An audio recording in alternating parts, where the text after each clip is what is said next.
আমি কথা বলতে পারতেছি? মানে যেই জাতি অভিশপ্ত, আল্লাহ সূরা ফাতিহায় আপনাকে অভিশপ্ত জাতি বলছেন, আপনি যেই জাতি থেকে পানাহ যাচ্ছেন, আল্লাহ ওদের পথে নিও না। ইহুদিদের পথে, খ্রিস্টানদের পথে আমাদেরকে নামাজটা শেষ করার পরে আপনার কথাবার্তা, আচরণ, ব্যবহার, সংস্কৃতি, রাজনীতি সবকিছু চলে ওই ইহুদি আর ওই খ্রিস্টানদের তরিকায়। ঠিক না বেটা? ঠিক। তাহলে আপনার আমার নামাজ কোথায়? সূরা ফাতিহায় বললেন কি, আর বাস্তব জীবনে করলাম এর থেকে বড় মুনাফিকি আল্লাহর সামনে।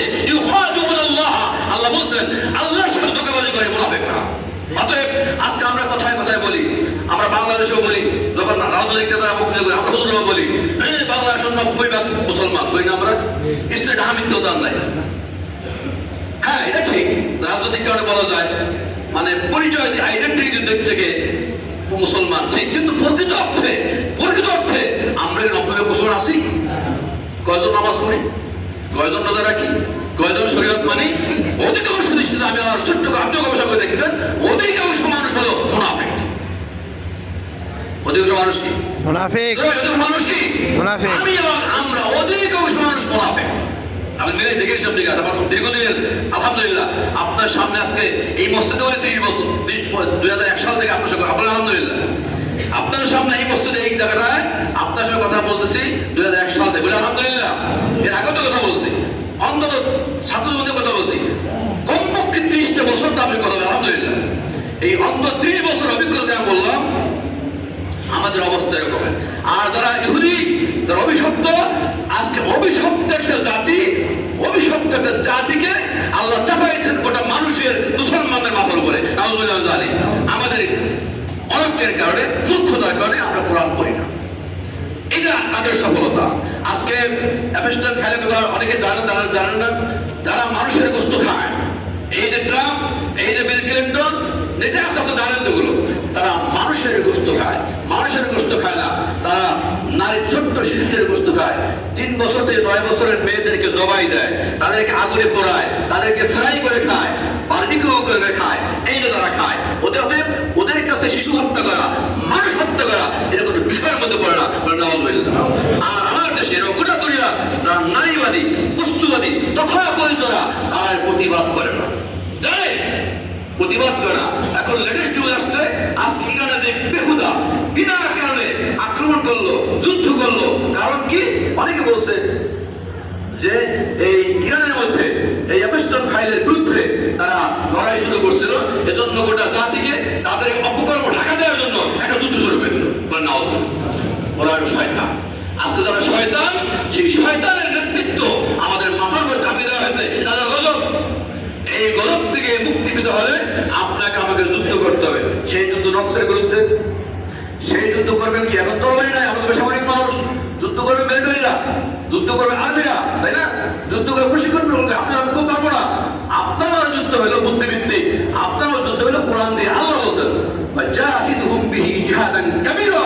সূরা ফুরকান আল্লাহ বলছেন, হে মুসলমানরা, হে নবী, ওয়াজাহিদহুম বিহি, আপনি জিহাদ করেন। ওয়াজাহিদহুম বিহি জিহাদান কাবীরা, বড় জিহাদ হলো আল্লাহর কালাম দিয়ে, আল্লাহর কোরআন দিয়ে ফাইট করেন, কোরআন দিয়ে যুদ্ধ করেন।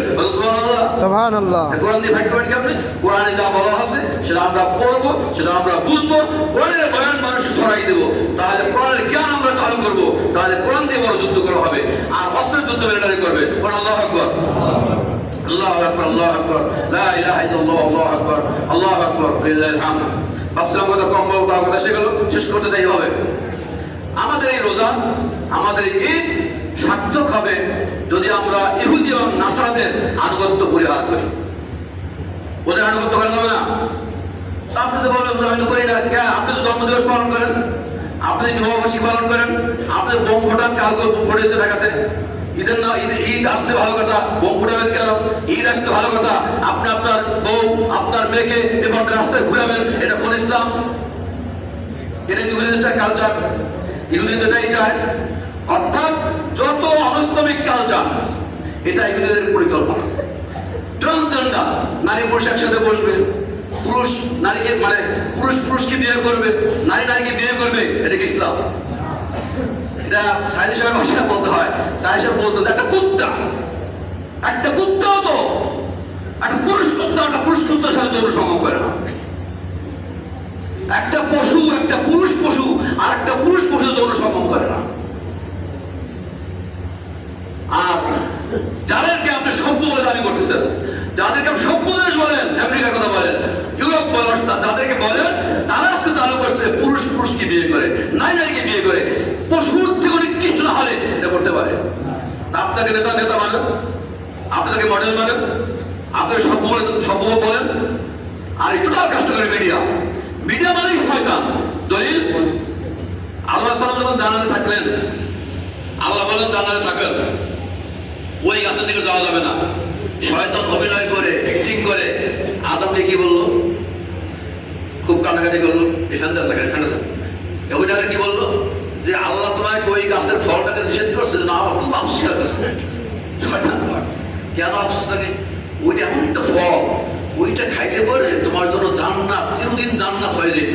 আল্লাহ তোমার হিংসে করে কেন ফল খাই দিল না? আমার খুব কলকাতা চলে যায়, বুঝে দিচ্ছে। আছে না নাই?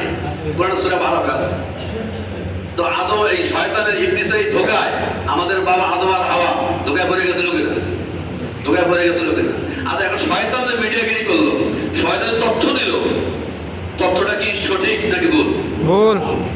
আল্লাহ বছরের গাছের খাতা খাইতে নিষেধ করেছে, কারণ যখনই ফল খাইলো তখনই পেশাব পায়খানায় ব্যাগ শুরু হয়ে গেল। আল্লাহ নিষেধ করছিলেন যে বেটা জান্নাত, এটার মধ্যে টয়লেট নাই, ওইটা খাইলে পরে জান্নাতের ঝামেলা আছে, এখানে টয়লেটের ব্যবস্থা নাই, ঠিক না? আল্লাহ নিষেধ করছেন ওই কারণে, অত পরীক্ষা। আল্লাহ করছেন পরীক্ষার জন্য, ওটা খাওয়া যাবে না। আর শয়তানে কি তথ্য দিল? শয়তান কি তথ্য পরিবেশন করলো? শয়তান তথ্য পরিবেশন করলো, আদম ওই ফলটা খাইতে কেন জানো? ওই ফলটা খাইলে তুমি স্টেজ জান্নাত হয়ে যাবে। এবার এই তথ্য বুঝছেন? পত্র পত্রিকা মিডিয়াগুলো আপনাকে আমাকে ছোট্ট একটা তিলকে তাল হিসাবে উল্লেখ করে, আর একটা বড় একটা তালকে তিল হিসাবে পরিবেশন করে। এটা হলো মিডিয়া। অতএব এই মিডিয়াকে শয়তান বলবে, ইল্লা মাশাআল্লাহ, কিছু ব্যতিক্রম ছাড়া। আজকে আমরা মিডিয়ার খপ্পরে পড়ে গেছি। আজকে আমরা পৃথিবীর নিকৃষ্ট, আমার কোরআন বলছে উলাইকুম শাররুল বারিয়া, উলাইকুম শাররুল বারিয়া, উলাইকুম শাররুল বারিয়া। আল্লাহর আকাশের নিচে জমিনের উপরে সর্বনিকৃষ্ট প্রাণী হলো তারা, যারা আহলে কিতাবদের মধ্যে ইহুদি এবং খ্রিস্টান। যারা মুশরিক, যারা ইহুদি, যারা খ্রিস্টান, ওরা আল্লাহর আকাশের নিচে জমিনের উপরে যত জীব আছে সমস্ত জীবের মধ্যে নিকৃষ্ট। আজকে সেই নিকৃষ্ট জাতির কাছে আমরা পদদলিত হচ্ছি। এর চেয়ে বড় লজ্জা, এর চেয়ে বড় দুঃখের আর কিছু নাই। কারণ একটাই, আমরা কোরআন ছেড়ে দিয়েছি। ও জামানা আমি মুহাসসাসতি মুসলমান হোক আর মুনফরওয়া হোক, তার এ কোরআন হোক। সবক পর ফির সাদাকাতকা আদালাতকা শুজাআতকা লিয়াজাকা কাম হচ্ছে দুনিয়া ইমামতকা। আল্লাহ আকবার বলেছেন, ও মুসলমান, তোমাদের আজকে দুরবস্থার কারণ হলো তোমরা কোরআন ছেড়ে দিয়েছো। আমাদের এই জাতি যখন কোরআনকে তারা ধারণ করতে জ্ঞান বিজ্ঞান দিয়ে গোটা দুনিয়াকে এই মুসলমান লিড করছে, মুসলমান গোটা দুনিয়াকে শাসন করছে। আর মুসলমান যখন ভেদাভেদ অনৈক্য করছে, কোরআন ছেড়ে দিয়েছে, তখন আজকে অমুসলিমরা আমাদের উপরে শাসন করছে। বাঁচার উপায় কি? বাঁচার উপায় আল্লাহ বলছেন সবক ফরফের সাদাকাতকা আদালাতকা শুজা। আর তোমরা সবক পড়ো, শিক্ষা গ্রহণ করো, সততা, সত্যবাদিতা, ন্যায় বিচার, সাদাকাতকা আদালাতকা শুজাআতকা লিয়াজাকা কাম তুসে দুনিয়া ইমামতকা। তোমাদের হার গৌরব, হার নেতৃত্ব আল্লাহর প্রিয় হবে, যদি তুমি ইনসাফ কায়েম করতে পারো, সততা পৌঁছে যেতে পারো। আল্লাহ রাব্বুল আলামিন আমাদের যুব সমাজকে, আমাদের মা বোনদেরকে, মুরব্বীদেরকে, যারা শাসন ক্ষমতা আছেন, আল্লাহ তাদেরকে সবাইকে মিলে আল্লাহ আমাদেরকে হেদায়েত দান করুন। আমিন আমিন। আমাদের সঠিক বুঝ দান করুন। আমিন। দুনিয়ার জীবনে শেষ নয়, মৃত্যু আমাদের অতি নিকটে। আজকের জুমায়, আজকের ঈদকে আমার আসি, আমি আছি, আপনি আছেন। আগামী বছর আবার আসবো, দেখা সাক্ষাৎ হবে, তারপর স্থিরতা। আগামী বছর দূরের কথা, আগামীকালকে দেখা হবে, তারপর স্থিরতা আমার একদিন হবে। আজকে এমন সময় আমি দুনিয়াতে আসি, ঠিক আগামীকাল এমন সময় আমি কবরে থাকি, হবে না? আমার একটা দিন হয়, সবার জন্য আসুন। আমি আর কথা না বলাই, আফল মাদের সারা আপনারা